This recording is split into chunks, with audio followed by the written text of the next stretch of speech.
After late race pit stops changed the face of the race, we found out tonight just why this track is too tough to tame, unless, of course, you're Denny Hamlin. He has won 3 races this season, but so far, none has been on a Sunday.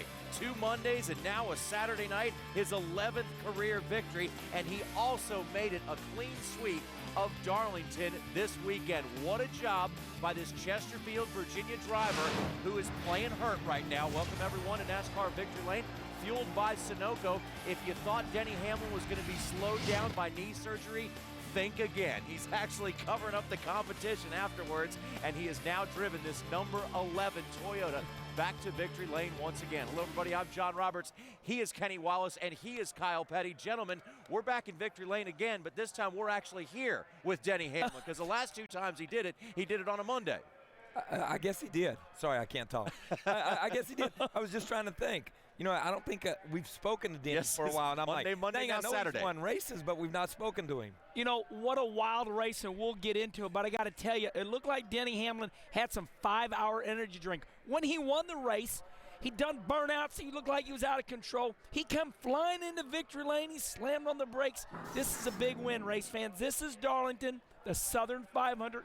Put this next to the Daytona 500, you know, the Coke 600, the Brickyard 400. This is the race you want to win. And guys, we've been talking about it all day long today, that 500 miles on this racetrack with so many laps that almost anything can happen throughout the course of an evening like this. And we saw 2 of the better cars of the night get caught in bad circumstances at the end of the race on the final pit stop, and Kyle, it just cost him. It's the way the green flag cycled. As those guys started to come down pit road, then we got a caution. When we got a caution, it put everybody kind of in different places. You see the 24 right here. Said he was looking in the mirror, thought a car was closing on him. When he looked up, boom, there he was. He missed. He was absolutely hosed at this point in time. He goes back around, comes down pit road, the caution comes out, and he gets a drive-through. He still loses tons of track position, which takes him out of the race. And the other Jeff Burton, spent a lot of time in the lead. Still on Jeff Gordon after we saw crew chief Steve Letarte. You saw the emotion on his face. And you see this right here. You see this right here. This is why Jeff didn't go a lap down. That was Jeff right here on pit road, but just to your left was the leader, the 11 car. So Jeff beat the car back to the start-finish line. So they let him go a drive around, come back, get in line. Then he could do his pit stop, but at that point in time, he had lost all his track position. The 5 car pitted at that point in time. Mark Martin, and we really thought Mark was going to be leading the race. But the way it worked out, Mark got the wave around, went to the back, so it really hosed those guys at that point. And you ask, how fast was Jeff Gordon? How much did this bother him? He comes from the back of the pack to go on, let me see, finish 4th. He could have challenged this man right here, Denny Hamlin, for the win, but pit road violations kind of messed him up, and he ends up finishing 4th for Jeff Gordon. So Kyle said that Jeff Gordon got hosed. It was actually Jeff Burton that literally had that happen to him. He ran over his air hose in pit road, and that's what took Jeff Burton out of contention at that time for the win. And just a mistake. Look at the right front tire changer. Focus. See the right front tire changer? The tire changer knows the rules. His head is down. He's completely devastated. The crew of Richard Childress Racing, Jeff Burton, they said, oh no, we messed up, head down. They know they let their driver down. And he was the leader at this time of the race. And you know how hungry the guys were. At one point when you looked at the top 4, every one of the top 4 had gone more than a season without winning a race, and they were definitely hungry to get it done. Yeah, you know, when you get in that position, forget that this is the Southern 500. You know, I mean, forget this is Darlington. Let me say that. Just forget it's Darlington. These guys want to win a race, and you've got 4 guys up there neck and neck, and at the end, the guy that didn't make the mistakes wins the race. The 11 car didn't make any mistakes. When you look at the 18, he adjusts himself out of position. The 31 runs over a hose, and Jeff misses the pits, and has to come do a drive around. He puts himself in a bad position. The guy that wins the race, and it's like that 90% of the time, makes the fewest mistakes. You know, and it comes to mind, handsome Harry Gant. Remember back in the day, some of you kids are really young, but Harry Gant rattled off like 9 second places in a row. They called him the bridesmaid. I think of the 2 Jeffs right now, Jeff Gordon, Jeff Burton. If you look at our highlight reel from the past 6 races, I can't tell you how many times it looked like Jeff Burton was going to win, and then Jeff Gordon's going to win, and they just keep making mistakes and end up not winning the race. But the 2 Jeffs will win The two Jeffs will win soon. Yeah, it's still probably not a matter of if, but when those two guys will eventually win if they're there week in and week out. But this time it was Denny Hamlin driving to victory lane for the third time this season. We'll be back with more from Victory Lane in a moment. NASCAR Victory Lane is fueled by Sunoco, the official fuel of NASCAR. Put the fuel of NASCAR in your car. And brought to you in part by Polaris, the hardest working, smoothest riding off-road vehicle, now at your local dealer. Race number 11 of the season brings us to the one stop on the track Too Tough to Tame, also known as the Lady in Black. Darlington is a wild racetrack, and you know when you have 500 miles at this track, anything can and will happen. Let's take you back to earlier in the day when the green flag waved, and it was Jamie McMurray who led us to the green flag for the second time this season, seventh time in his career, and it looked like he was going to be one of the cars to be reckoned with throughout the early part of this race. It was Jeff Gordon that was up there as well. Jeff actually led the first lap, but then after that it was pretty much anybody's race. Well, Jamie McMurray says, how dare you not think I'm good? I am good. But here comes Jeff Gordon underneath him, and this is the fastest car early in the race, 24. Now I'm going to tell you what, Jeff Gordon, he puts a straightaway on him, but here we go. What's going to happen here? Whoa, you got to be kidding me. Jimmy Johnson already sideways and into the wall, Kyle Petty. Yeah, he just gets in the corner here. This thing's free, and you need the cars to be free in the corners here, getting in the corners so it'll roll through the middle so you can take off and get a good long straightaway. But he was just way too free at that point of the race. Jeff Gordon was sandwiched in between a couple of Red Bull Racing cars, but watch Brian Vickers take the position away from Jeff. You wonder just how fast Jeff Gordon was at this point. Well, he was running away with it, but it was Brian Vickers that was challenging as well, and you see a lot of work going on the 48. Yeah, this is the first repair. Okay, they're making this repair to the quarter panel. That's where he knocked and got into the wall. They need that for side force, so they wanted to repair that to give him the best car. And might I say, this poor guy, Bobby Labonte, a 2001 champion, this is his first wreck. Let's put it this way. Number one, Bobby had a tough night. Now here's Joey Logano. He's sideways. I'm side. Oh, I lose it. And he loses it and does not. He barely pops something right here. He'll go on to finish the race. Tough learning process for the sophomore driver, Joey Logano, and you see him still working on the massive damage on the back of the number 48 car. Second wreck for them, and you know what? That's not going to bode well for the rest of the night. It's going to be a long night for the 48. And this is the knockout. This is not the knockout. Not the knockout. This is not the knockout. But you're right. This is the one. It's still a pretty hard one, though. Well, you'll see later. Okay, the 48 says, I cannot miss this. Okay, so he dirt tracks it. He gets it sideways. This right front damage. I mean, this kind of really messes his night up. Yeah, that is synchronized spinning right there. You know what I mean? That should be an Olympic sport. And it really shows you just how narrow the groove is on this racetrack. Again, you asked just how fast was Jeff Gordon. About 30 laps in, he had put the 30th place car one lap down.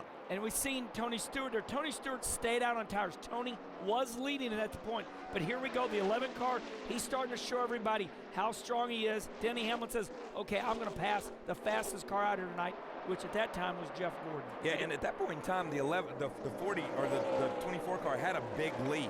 But he got caught in traffic. Here we are putting the four-time champ, the 48 car, down a lap.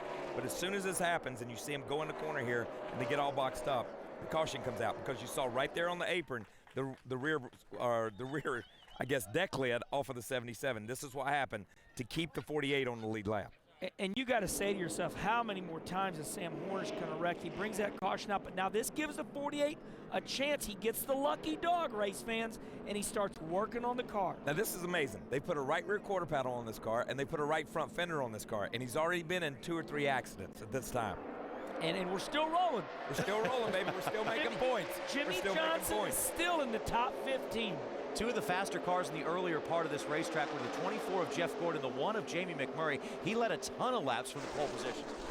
And I'm going to tell you what, look at these guys. I mean, they're 2 by 2. They want to get settled out. You do not run side by side at Darlington. The only time you do that is for the pass. And here's Denny. Okay, here's a knockout blow for the 48, A.J. Allmendinger. And I'm speechless. As good as the 48 crew is, they are not going to come back from this one. No. They did a great job for the first 2 wrecks. The 43 car claims and says that he was already having brake trouble. And what it looks like was he mashed the brakes, had none, kept pumping them. And when the rears locked up, the thing spun around, and he's in the 48. I want to say to everybody, applaud NASCAR because Jimmy Johnson, this was an incredibly violent hit. And I don't care if you do or don't like Jimmy Johnson. That was horrible.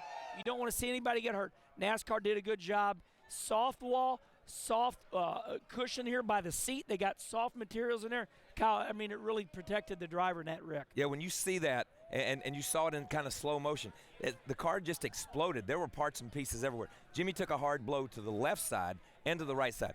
Really, Jimmy cushioned the blow for the 43 car because the 43 car was going to hit a ton if he had skated up the racetrack.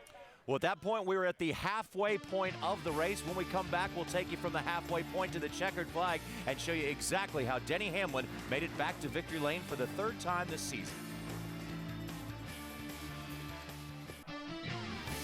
How about the coach? He knows a thing or two about winning stuff. Super Bowls, races. Here he is back in victory lane once again. JD, he's the boss man these days. The coach kind of defers to. Let's get you back in the racing groove now as we pick it up at the halfway point of the race. We have already seen a four-time champion, Jimmy Johnson, go by the wayside. And here we go for a wild ride with Joey Logano. Joey Logano is coming off of pit road at a high rate of speed and simply spins the car out.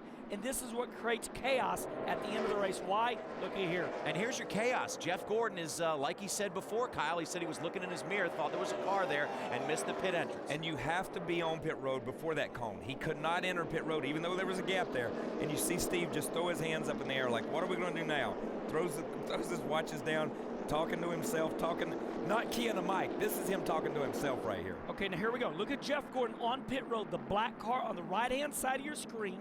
That is Jeff Gordon. Look to the left-hand side of your screen on the racetrack, the black and yellow car. Those are your leaders. That is why Jeff Gordon stays on the lead lap, because the field is frozen no matter where you're at on the racetrack. And here's what happens to the 31. You are not allowed to run over the air hose. That tire changer has to get it on the other side of the car. He, too, went to the back of the tail end along his line. And I think he had trouble. He had some trouble on the right front. Now, what the 24 did, because he had to drive through, when he finally did get to pit road, they just went ahead and changed four. Some of the cars up front had two tires right there on that last stop. But these guys went ahead and changed four for the last 20 laps of the race. Jeff Gordon comes out of the pits in 13th position to come all the way back to finish fourth. What a save. So here we have the last lap of Denny Hamlin. You know, again, if you thought his knee surgery might have slowed him down, it would have had the absolute opposite effect, as here he wins on the track that is too tough to tame. Denny Hamlin gets his first win on this racetrack, adds another one to his list, and his third win of the season. Very impressive performance by the number 11 team. Incredibly impressive. To come to Darlington and sweep the nationwide race on Friday, and then to come here tonight and win this race. I'm telling you, I don't think the last time it's been done, Mark Martin did it in the early 90s or something. This is a big performance. Hey, I'm old enough to know there was a TV show called The $6 Million Man, you know, where they put all these, robotic parts in his body. And I think that's what they done to Denny Hamlin. When they did his knee surgery, they put in some type of bionic parts because it is his third win since his knee surgery. So he is the $6 million man. Yes, it might have been worth that much winning that. David Rudiman spent some time running up front. Great finish for BK12 in the 12th spot. And you look on down here. Carl Edwards is my hero, Kyle. Carl Edwards was junk. He got lapped in 34 laps and comes back and finishes 15. And how about Regan Smith? I mean, that a good solid run for a team that needed a good solid run. Martin Truex, Casey Kane back there. Elliott Sadler finished in the 21st spot. But again, another race this season where that is not indicative of where the number 19 ran all day. And you got to give David Stremme a call. This is a car that could not even make a race earlier this year. Every time he drives it, he's always somewhere right around in the 20th spot. Scott Speed, Max Pappas, and Paul Menard finishing in the top 30. Then it's Sam Hornish Jr. You saw his woes. And Clint Boyer, mechanical trouble with the car early on in the race and never could recover. Kyle, these all cars wrecked. Yeah, most of these cars back here, that's what I was going. I'm going to give a shout-out to Sam Hornish's crew for ripping the deck lid off that thing and getting the thing put back on within a lap or two. I mean, that was a big effort right there. Yaley, Blaney, and Reed Sorensen. Now let's take a look at the points after the Southern 500. After 11 of the 36 races, in the right-hand, far right column, you see the number of positions that each driver moved up or down. You see the top three stayed the same. Jeff Gordon picked up 2, Greg Biffle dropped 2, and Dale Earnhardt Jr. picked up 1, but it's a big one. Got him back in the top 12. This is a big deal because Kevin Harvick now has a big lead, and I think that bodes well for that team. They can just go race. All right, now let's go back up to the broadcast booth and check in with Mike Joy and company to find out their thoughts after this wild Southern 500. Denny Hamlin has now won 3 of the last 6 races. He just got his first weekend sweep of the Nationwide and the Sprint Cup Series. This fella's unstoppable. Almost makes you want to go and have knee surgery. Yeah, I want to find out who his doctor is, because I'm getting both of mine done. I think I can make a comeback. I might get both mine done. But you know what? It was a great weekend for him. If Darlington is the track that's too tough to tame, he tamed it 2 nights in a row. He just pretty much ran 2 flawless events here at this old racetrack. And we all know how hard that is to do. So my hat's off to him. He's my hero. Just physically being able to do what he did in the last 2 nights has been very impressive to me. But then on the other hand, there are 2 guys that are veteran drivers that really beat themselves at Darlington tonight. Jeff Gordon and Jeff Burton.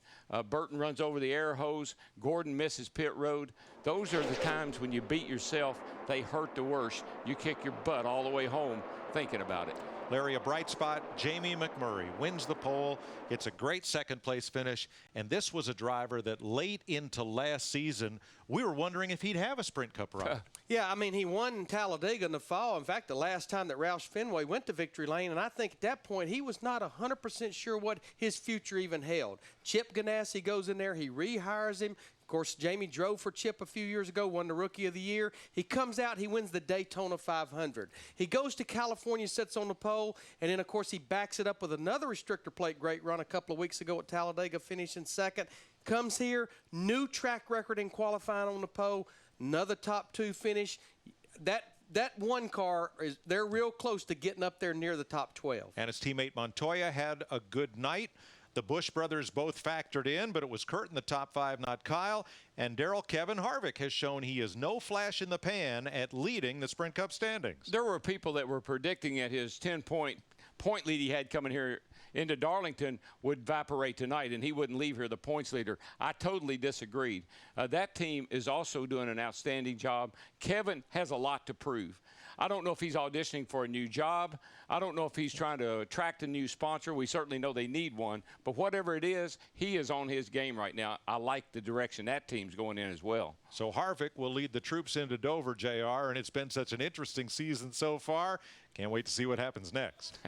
Mike, thanks a lot. If this is a sign of things to come, we're in for a great rest of the season here. When we come back, we'll talk to the big winner tonight. Denny Hamlin joins us on NASCAR Victory Lane, fueled by Sunoco.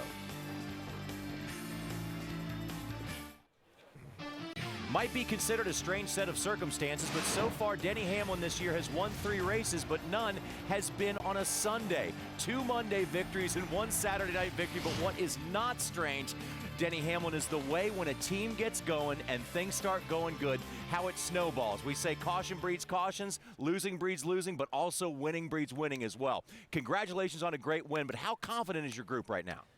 Really confident, and the thing is we were this competitive the first 2 or 3 years of my career, but I just could not figure out how to win races.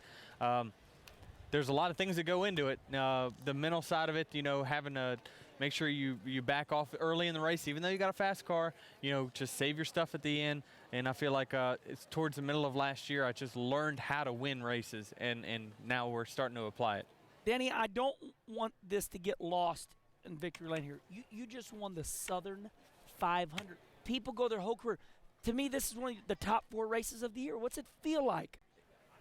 You know, it's one of those races where, you know, I was sitting there counting the laps down, and I said, you know, with 20 to go, they were like, you know, you're clear by this, you know, you got this kind of interval. I said, enough, just no more. I don't want to hear anything else on the radio. Radio silence is all I want, and let me just think about this. And I just kept counting down the laps, counting down in my head, thinking, you know, we're about to make some history here. You know, if we can just get through these next few laps, and it's just a great feeling. This track has just got so much history. And for us people in the mid 40-year-old range, we had this. I'm older than that, man. me and Kyle. I don't know if Kyle agrees with me, but you are now. My new name for you is Lee Majors.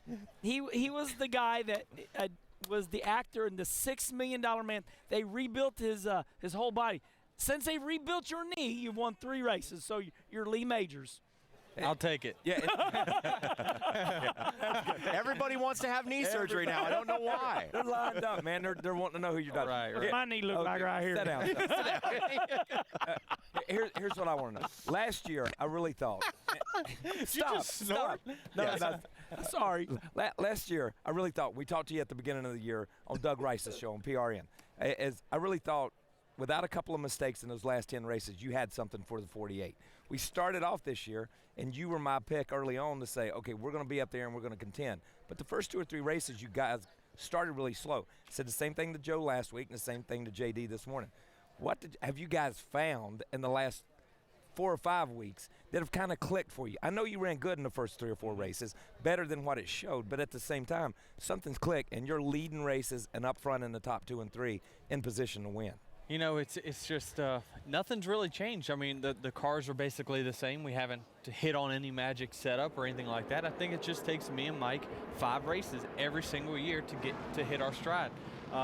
It's like something goes on in those 2 months that we have off that I just kind of forget what it takes to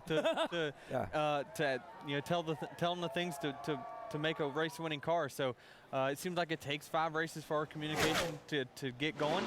But I tell you what, with this format, who cares? If you come on strong, that's the best way. Yeah. Hey, Denny, there's a lot of things that go into winning races, but do you consider this, and a lot of drivers have said this in the past, a win at Darlington is a driver's win. Do you feel that way? Absolutely. What I'm most proud of is I haven't got a cup win on the old surface, but I did get a couple nationwide series on the old surface. And I think no matter what, you still have to drive this racetrack a certain way, and you have to have a certain mentality all day to make it to the end, and that's what makes race-winning cars. So we go to Dover now. I mean, you're on a hot streak. What are you concerned about next? Just another win?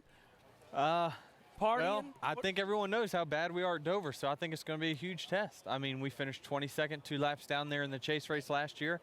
We ran, I don't know, we probably finished 30th, I think, in the spring race there last year. We just don't run well at Dover, so we've got some new ideas, and I think we can't blame it on if we go there and we don't run good, it ain't going to be because of momentum. It's going to be because I need to figure out what the heck I got to do to get around that place. So it's going to be a big test for us next week, and if we can just keep this train going, then we're going to be looking good for the chase. Denny, this is the first time we've actually got to have you do this after a win, is to sign the Sunoco flag for a lucky fan. Denny, congratulations on a great win, a driver's victory for Denny Hamlin here at Darlington tonight. And each win here on NASCAR Victory Lane, fueled by Sunoco, one lucky fan will receive a Sunoco checkered flag autographed by the winner of the race. Enter online at speedtv.com, keyword Sunoco, to get the flag Denny's signing right now. You know, over the years, the job of the crew chief has evolved so much, but over the last couple of months in NASCAR, the job of the crew chief has changed probably more than it has over the entire history of NASCAR because of the double file restarts. And Mike Ford, you've seen so many of the green-white checkers these days. It was probably nice to finally get a fairly calm victory with Denny this year. And by the way, congratulations for winning again, not on a Sunday. Yeah. Doesn't matter what day it is, does it? If we can combine Saturdays and Mondays into Sundays, we'll be spot on. But, these races are coming down pretty difficult to call at the end. And the thing here at Darlington, the tires don't fall off, which is kind of contrary to years past. But, once you're inside your last fuel window, you're glad to see it if you've got track position. So, you're not going to come back in. So it's difficult to call because you want the track position somewhere around the lap 100 range, but then maintain it for the rest of the race without tires. So kind of difficult call here. I'm going to ask you a question about that because, the tires didn't fall off, but I'm going to go back 2 or 3 weeks. We had Joe on here last week after the 18 car won up at Richmond, and 99.9% of America came up off their couch when you made that call at Martinsville, okay? You were the only one. How did you know that was going to work that way? That was strictly defense. I went back and looked at the last 5 or 6 races, and I think 4 out of the last 6 have gone green-white checkers, and multiple green-white checkers.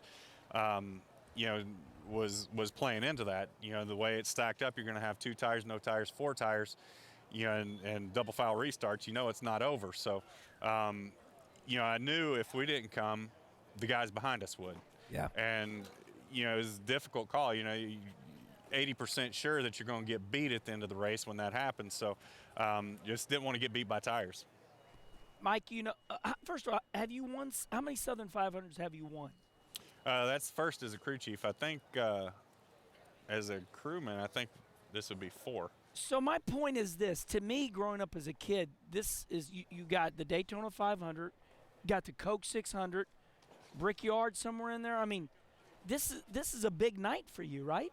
Absolutely. You know, this is a long running race, you know, and as difficult as Darlington is, means even more. But, you know, the history of this race, you know, goes back well before I was in this business. So, you know, the names and the legends, you know, Kyle can speak more to that than I can. But, you know, for a crew chief, this is a place that been real close but have fallen short.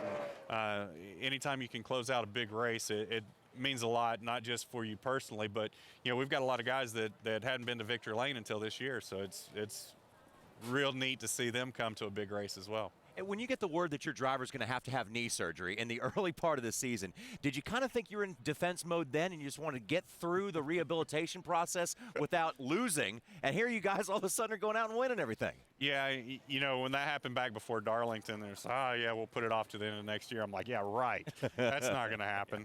You know, Denny is real active, and you know he's not going to slow down. So, you know, we knew at some point, well, I knew in the back of my mind it wasn't going to make it to Charlotte. So it happened a little sooner than I thought it would, but you know, in hindsight, it was the right thing to do, and you know, I think obviously the results speak for it. You know, the braking tracks haven't been that good for us since then, but I don't think that has anything to do with the knee, but everything else has been pretty much spot on. You know, everybody talks so much about a driver and a crew chief relationship, and Denny sat right there and he said, you know, it always takes us 5 or 6 races. It takes Mike and myself 5 or 6 races to get in the swing. Denny also said last year it took him half the year to learn to race and to win races. Have you seen Denny mature over the time that you've worked with him? The biggest step that I've seen is last Pocono. His grandmother passed away. You know, he was really close to her, and he went out and it was all or nothing. He was going to win that race. And we didn't have the best car. Yeah, and no, I'll snag somebody if you say he took it to a next level. We saw that in him, and we worked with him. And even after the race, he said he learned something about himself, that he was a little more cautious than what he thought. So he learned to go to the next level. And since then, I mean, it's been spot on each week. You know, he's not a guy that usually goes out and tears up a car. You know, I think we have one little scratch on the right side of our car here at Darlington. So, you know, for a guy like that who takes care of his equipment but yet can take it to the next level and get a little bit more out of it, that's pretty difficult to do, and not many, I think, do that. Mike, congratulations on your first Southern 500 win as a crew chief, and keep up the good work, man. All right, thank you, guys. We appreciate that. Well, you know, winning Southern 500s are something that a Hall of Fame inductee could be made of someday, but Tuesday morning, it's one of the most anticipated moments in NASCAR history as the NASCAR Hall of Fame opens its doors for the first time. Witness the NASCAR Hall of Fame grand opening Tuesday morning at 9 a.m. Eastern exclusively on Speed. Welcome back, everyone, to NASCAR Victory Lane on Speed, fueled by Sunoco from the Southern 500 at the Darlington Raceway, one of the most historic places on the circuit, and also a place where Jeff Gordon has won 7 times before. Today, he did overtake Cale Yarborough in terms of laps led, but he was once again unable to drive into Victory Lane. Let's go back to Bob Dillner. Again, we thought we might be seeing this guy, Jeff Gordon, in Victory Lane, hauling the mail at the end of the race to get back to a top 5. What happened on the deal with the pit road? Yeah, you know, they called me in the pits, and I knew that it was a crucial stop. The 31 and the 11 had kind of gotten out there on us, and I just tried to get the pit road a little bit too hard, and somebody was coming behind me, and they, you know, they didn't know I was pitting. I didn't signal them good enough, or at all, and so in order to avoid a wreck, I tried to get out of his way, but then I missed pit road. So, you know, it was unfortunate. I hate making mistakes like that. The way the caution fell, I don't know if it would have really mattered anyway.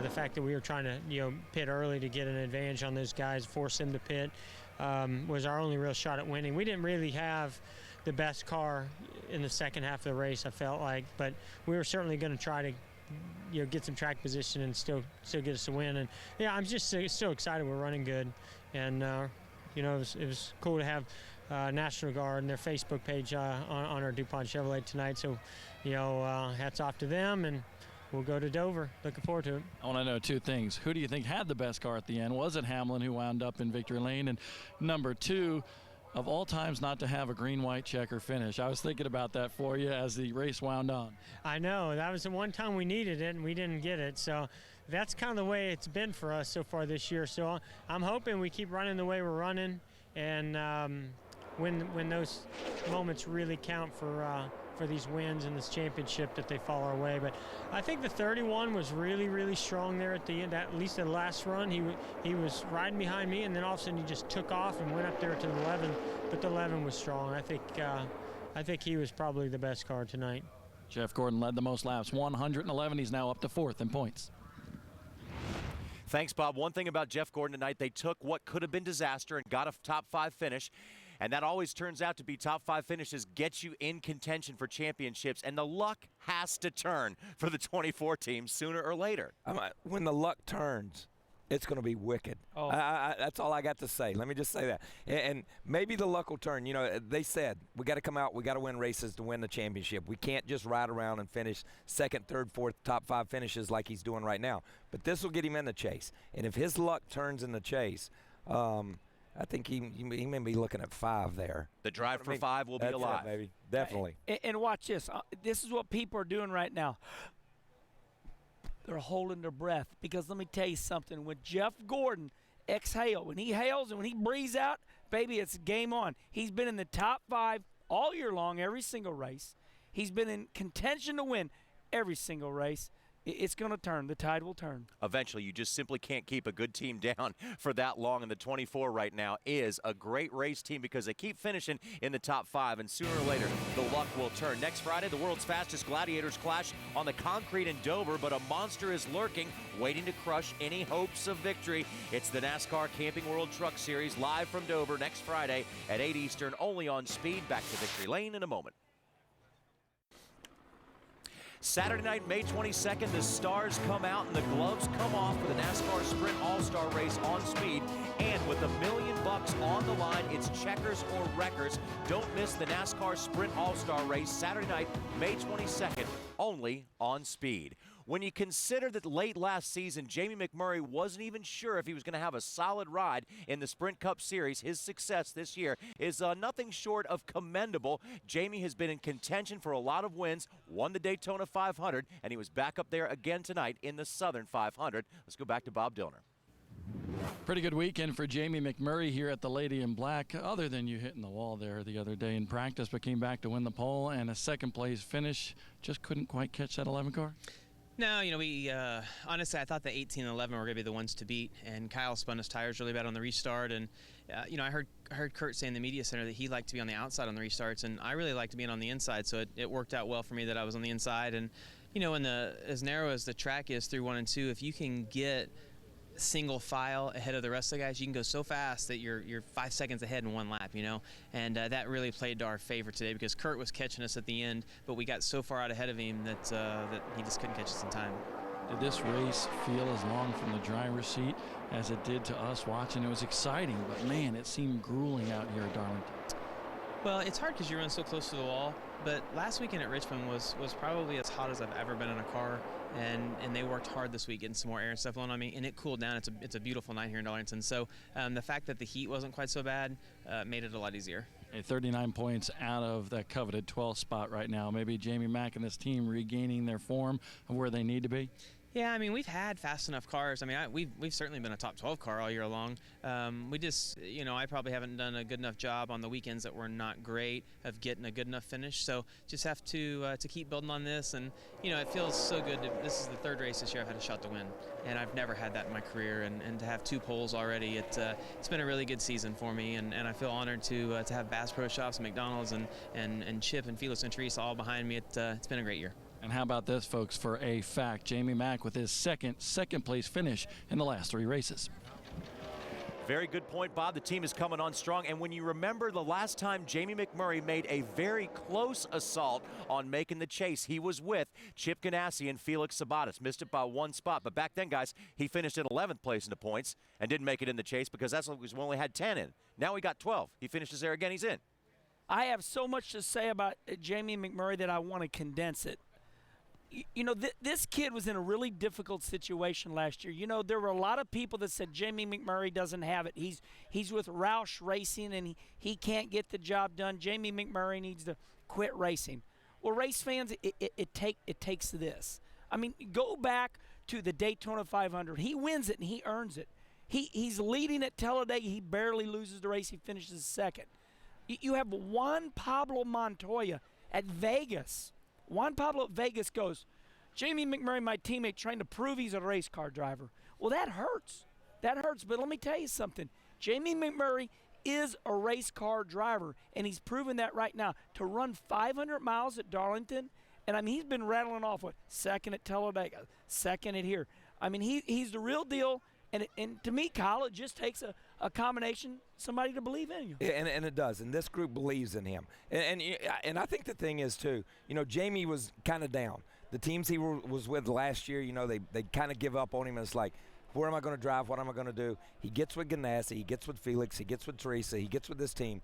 And they put their concentrated effort behind us. And, you know, sometimes I don't think this team gets enough credit. They're a 2-car team. It's the 42 and the 1 car. And we talk so much about the Hendricks organization or the Gibbs or the Roush.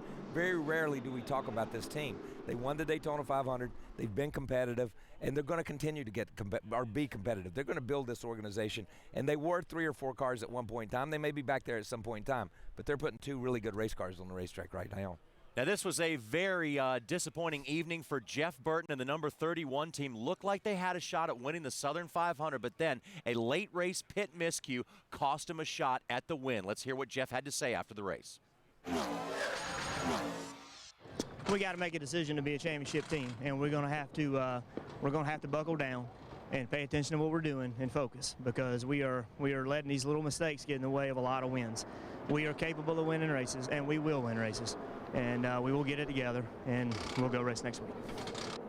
Well, that's all you can do when something like that happens, is say you're going to get it together and go racing next week. But there's no question that Richard Childress Racing right now and the 31 team, they've changed things around. They started coming on strong last year, Kyle, and they've carried it on over to this year. But I think this, and you saw that in Jeff's face. You saw that in Jeff's, and I guess the tone of his voice. Let me just say that. Very concerned. And he's saying, we're a championship team. We got to get our crap together. If you listen to Kevin Harvick, he criticizes his pit crew a lot because he thinks they need to elevate their game. Here's the 31 team who has been in position to win 2 or 3 races. The pit crew has to elevate. I'm not saying that they're lazy. I'm not saying they're not doing any of that. They're just making mistakes. And what's happened is the Childress organization is putting them in position to win races. Everybody has to raise their game. Jeff's raised his game. Kevin's raised his game. Clint's raised his game. The engine department, the chassis department, the pit crew team, or the pit crews have to raise their game. They can't make mistakes. And they're making mistakes that are taking Kevin and taking him from a 2nd place finish to a 10th, and the 31 from a win to a 6th or a 7th, and they can't do that if they're going to win a championship. And you know, it's probably not just who's winning races this year, but who's lurking in the background ready to win. It's going to be so interesting as we go down to the chase cutoff, 26 races into the season. Stick with us, everyone. There is more to come on NASCAR Victory Lane, fueled by Sunoco, but Speed Primetime is packed with NASCAR fun, including on Monday night, NASCAR Race Hub, presented by Hooters at 7:30 p.m. Eastern Time, only on Speed.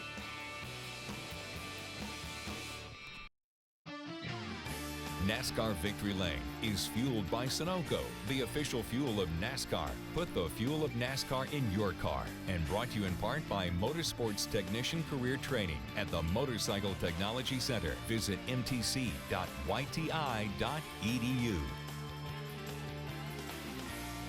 Welcome back, everyone, to NASCAR Victory Lane on Speed, fueled by Sunoco. You know, we know a couple of things for sure after going into the Southern 500 with so many unknowns. First of all, gentlemen, we know that Denny Hamlin and the 11 team, they are for real this year, and they have 3 victories so far to show for it. Also, this week, the NASCAR Hall of Fame is going to open to the public, and then after that, we're going to go off to Dover to race on the Monster Mile with one last chance for a driver to win his way into the Sprint All-Star race. So you guys take it from there. What do you think's most important? Is it all just important and fun stuff? Yeah, all of it's important at some level, okay, for somebody. I think the Hall of Fame's a big deal this week. The Hall of Fame on Speed, the show that we're going to show on Tuesday, the things that are coming up over the next couple of weeks, that's a big deal. Going to Dover and going to concrete, this is a mile, point something, whatever, totally different mile-style racetrack.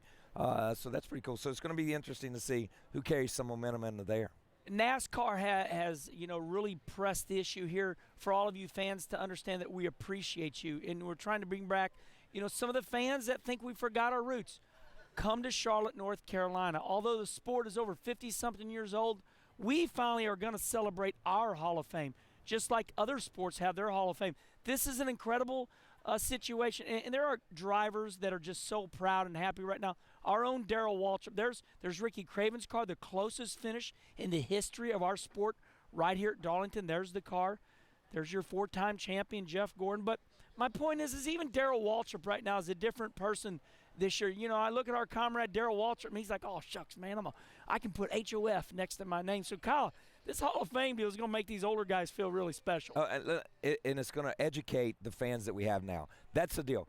This is not a sport. Today it's a sport for Denny Hamlin and Jeff Gordon and guys like that. But it was built on the backs of Raymond Parks and Lee Petty and Joe Weatherly and Ned Jarrett and Darrell Waltrip and guys like that. And that's what the fans need to know about, and that's what the Hall of Fame is going to do. It's going to be a place of honor, but a place of education also. And if you do come to Charlotte to see the Hall of Fame, make sure you book a lot of time because there are all the race shops in the area. But also, guys, there's going to be more to do inside that Hall of Fame than you can do in one day. Well, and it's Charlotte, North Carolina, as you say. You know, you got Hendrick Motorsports, you got Roush Racing, and all the race shops have fan walks. Don't underestimate these race shops. Yeah. You can go to all of them and look at everybody's shops. We're going to have the only sport where you can go to the Hall of Fame and then go visit every team. Think about being in Cooperstown and being able to go to the Hall of Fame and then go see the Phillies or go see the Cubs or go see. You can come to Charlotte, see the Hall of Fame, and then go to every shop.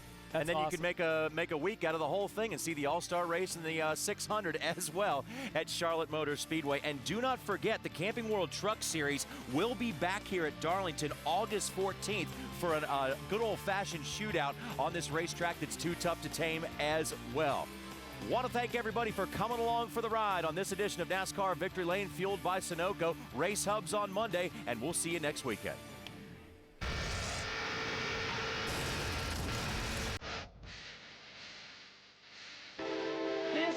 Darlington, track too tough to tame. The lady in black. That's a color you don't want to be wearing today. The heat is clearly getting the You are the man. This is the history of this sport. These cars are going to be beat all to. I believe I nailed that. I don't like that. Do that again.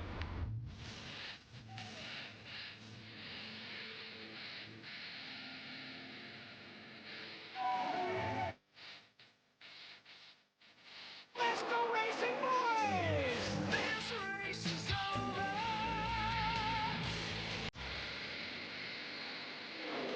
Jeff Gordon wants the lead from Stewart. That is a huge hit. That 48 is junk. Oh, yeah, Wins the Showtime Southern 500. This is a great feeling. This track has just got so much history. Last year, I really thought. Stop. No, sorry.